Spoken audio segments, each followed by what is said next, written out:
Hi everyone, I'm Christine Marmoy. I'm a PhD student at the University of Strathclyde in Glasgow, and a few weeks ago, together with two friends, also PhD students at Strathclyde, David Beaumark and Anya Kaufman, we thought we should create a neurodivergent community to serve neurodivergent students in higher education here at Strathclyde, but also beyond our borders.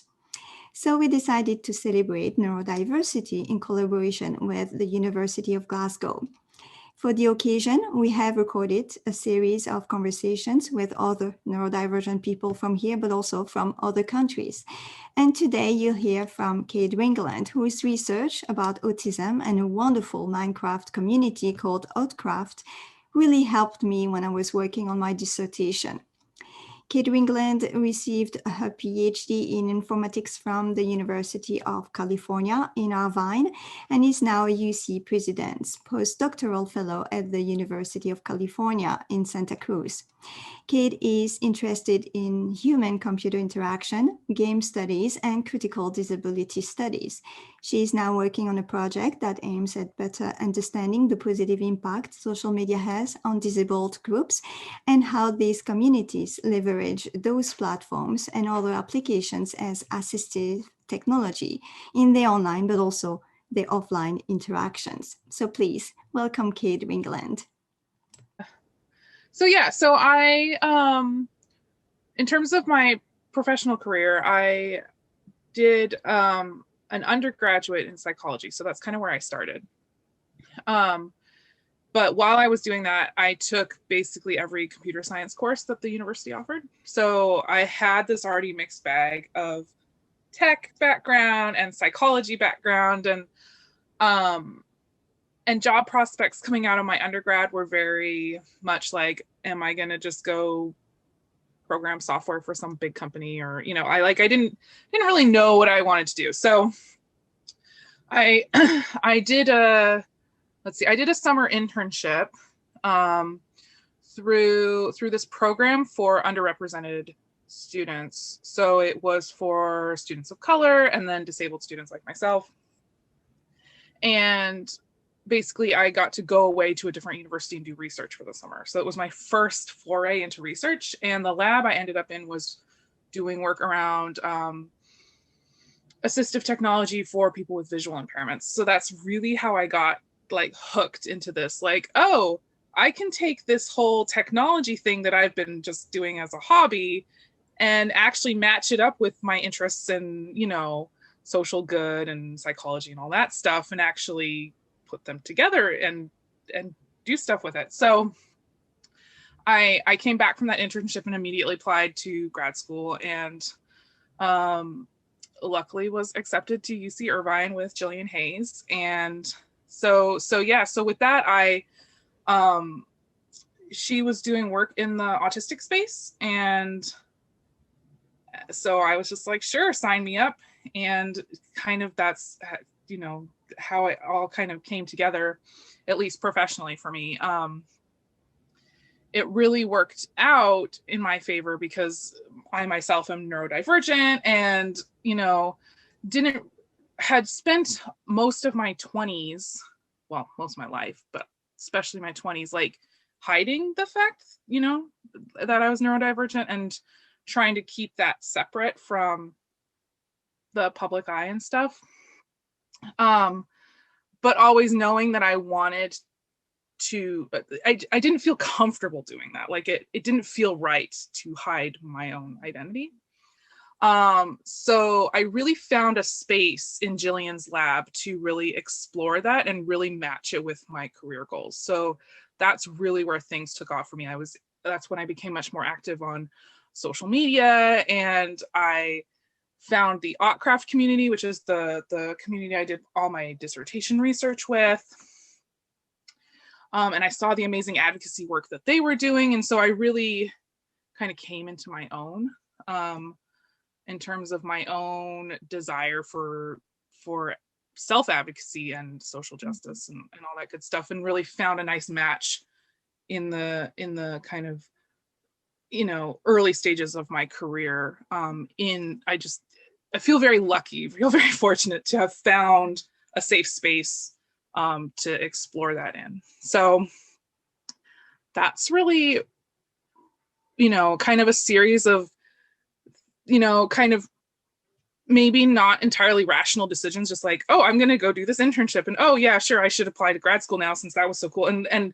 But it all kind of came together in a way that feels very planned, but it wasn't.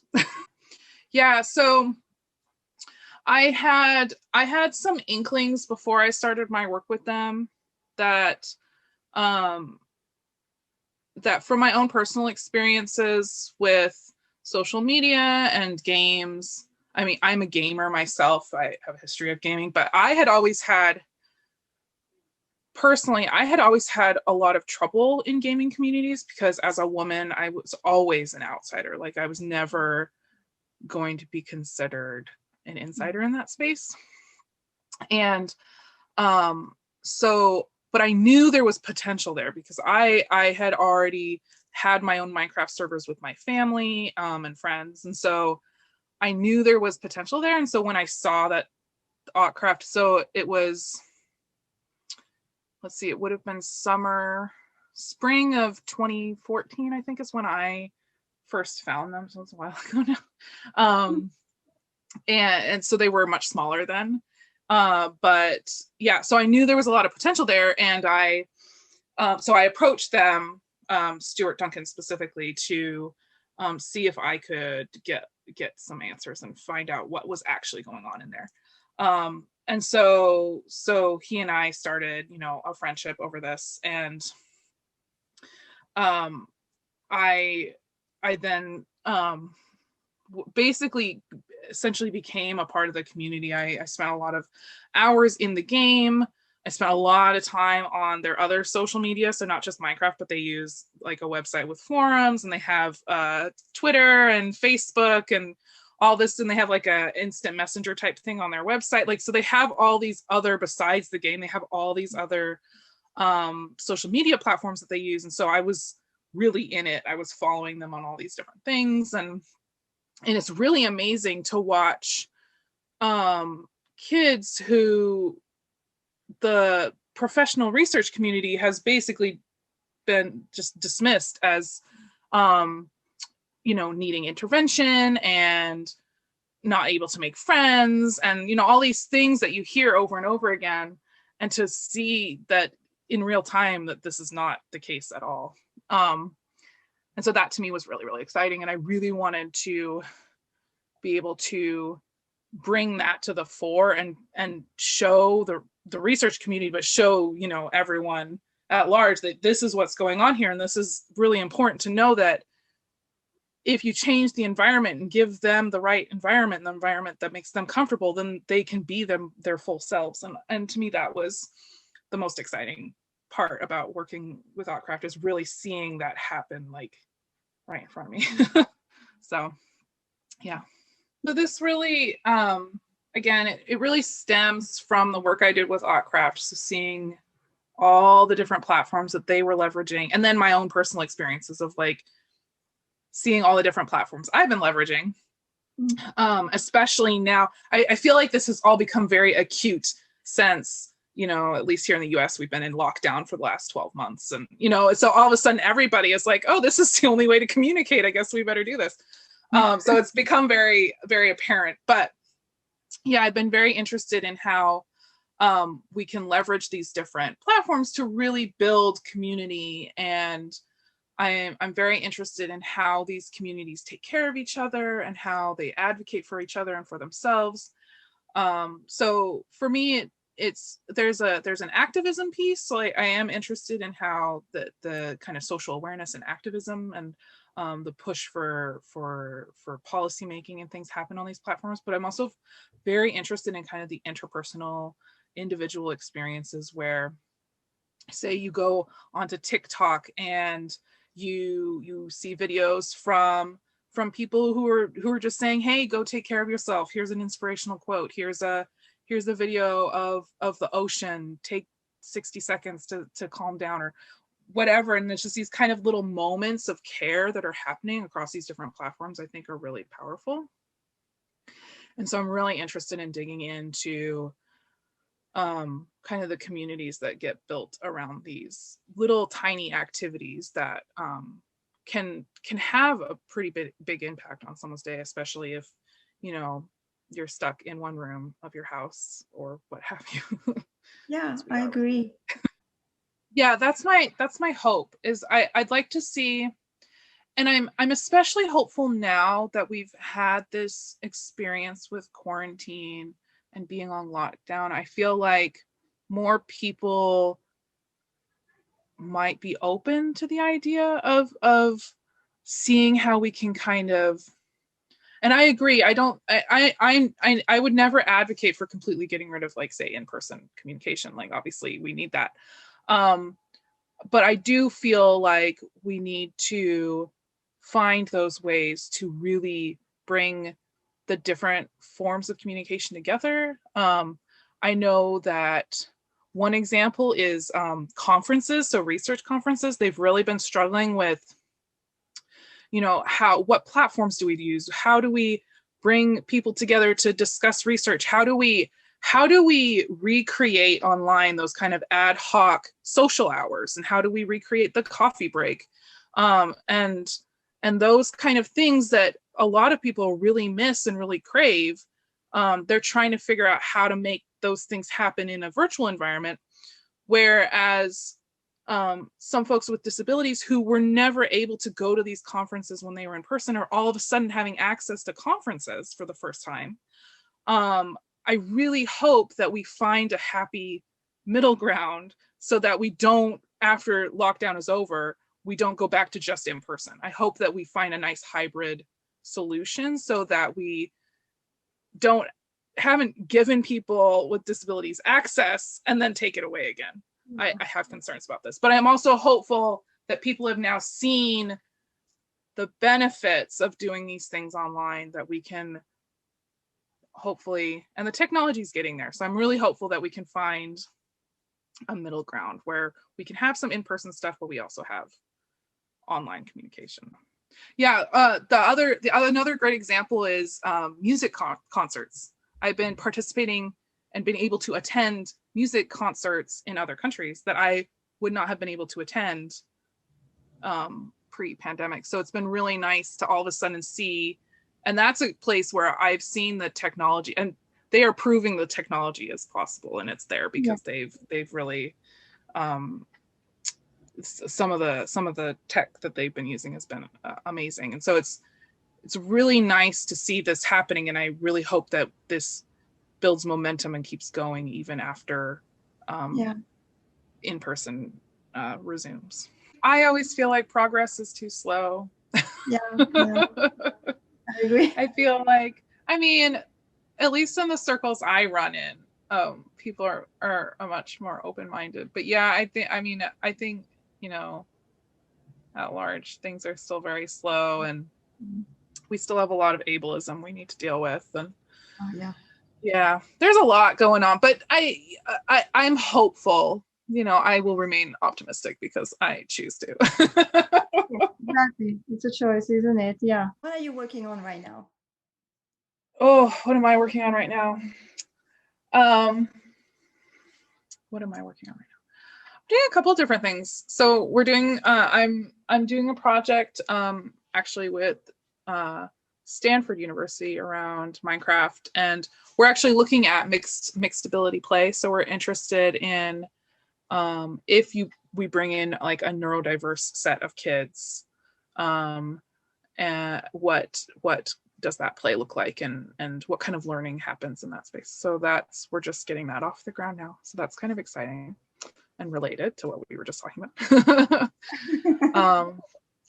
And then I'm looking at different social media platforms and different kind of communities of care, and I'm interested in how these different communities, what kind of happens around disability, and especially I've been focusing a lot on kind of the intersection of disability and mental health, and what I found at my previous position was that I was sitting in a medical school, and I found that disability and, say, mental illness were kind of two different things. They were separated, which doesn't makes sense to me personally. I don't think they should be separated. I think that they should be treated the same. And so I've been looking at, I really want to look at more into how that intersection of disability and mental health, how that's happening on different social media platforms, especially in these kind of communities that are viewed as communities that care about their members and perform kind of these little acts of care that I was talking about. So that's kind of where I'm headed in the next few months here. And so yeah, just, you know, step by step getting closer to, one, understanding how things like games and social media, how they're already being used. I think that's super important to see how like Otcraft, how it's already being used out in the community, and then what can we learn from those to make these platforms better. So one of the things we do in human computer interaction is like really come up with things like design guidelines. How should we be designing future social media in order to make these communities happen, in order to give these positive interactions that we're talking about? How do we really give those kind of the privilege without allowing for things like misinformation and trolling and all the toxic stuff that happens? How do we kind of put a damper on the negative and really let the positive behaviors and activities still really come through? So yeah, that's kind of where I'm headed next. Well, that's fantastic, because I love that. I'm just listening to everything. What do you think about the avatar?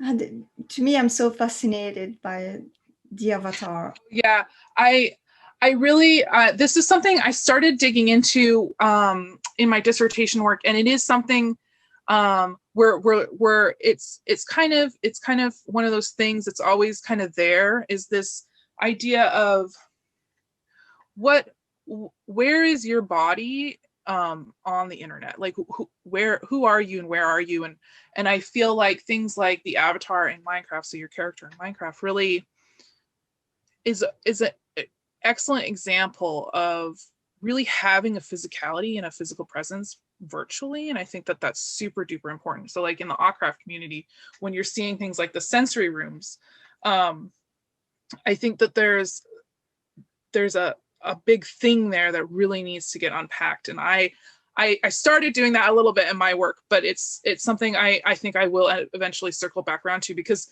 it is very different, right, to be in Minecraft experiencing like a sensory experience via your character versus just passively absorbing a video or reading a tweet or whatever you do on these other social media platforms, versus a thing like Discord, where you maybe have a voice. And what does that, so these kind of different platforms have these different kind of embodied experiences, and what does that mean? And I think that there's a lot of interesting things there to unpack, especially in terms of disability and neurodivergence, especially. So, yeah.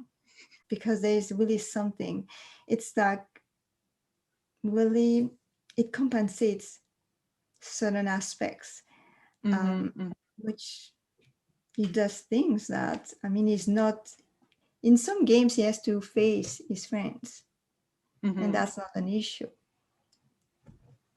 at all. Yeah. And my question is, how come?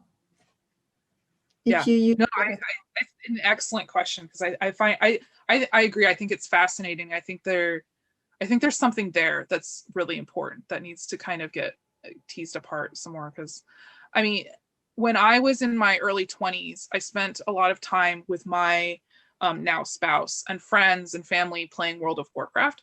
They would all go fight monsters and do the dungeons and whatever. I would go to a pond and fish.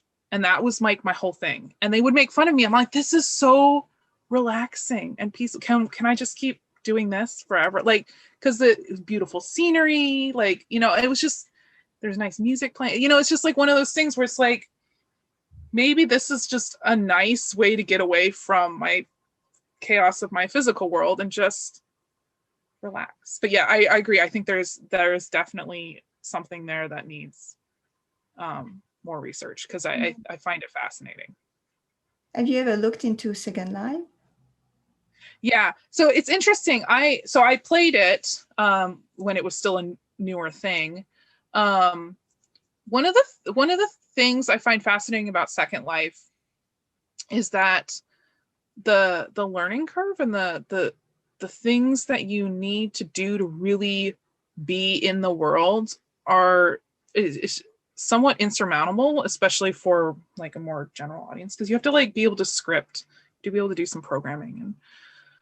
And I find the interface very confusing personally. But so I think it's interesting because like there's definitely a niche community that really gets into it, and I know Tom Belstorff has done a lot of work on that, and there's a whole island for disabled folks, and there's some really cool stuff in there. I think it's just in terms of accessibility, kind of in the broad sense of the word of accessibility, I think it's less accessible than a thing like Minecraft, where you can just start, you just open the game and go. And things like modifying your avatar are super simple versus in Second Life where you have to like, it's very complicated. I don't know. That's funny. We were never allowed to have, as kids, we were never allowed to have any consoles in the house, but my parents let us have a PC. So all the games I ever played were computer games because we weren't allowed to have Nintendo or anything. I don't know what the rationale was, but there it is. And I mean, you know, whatever. But yeah, I'm the same way. And that was the other reason I had such a hard time in gamer spaces, because I was the one person who I don't think I've ever finished a game in my life, because I just spend so much time. Like I said, I spent all my time in World of Warcraft fishing. I just like the same thing. I just, you know, I like exploring the world and, you know, finding all the little nooks and crannies and all the things that the developers have left. And I spend all my time doing that, and then I forget that I'm supposed to be like completing a mission or whatever. It's I don't even see the time. It's about it. All right. Thank you very much.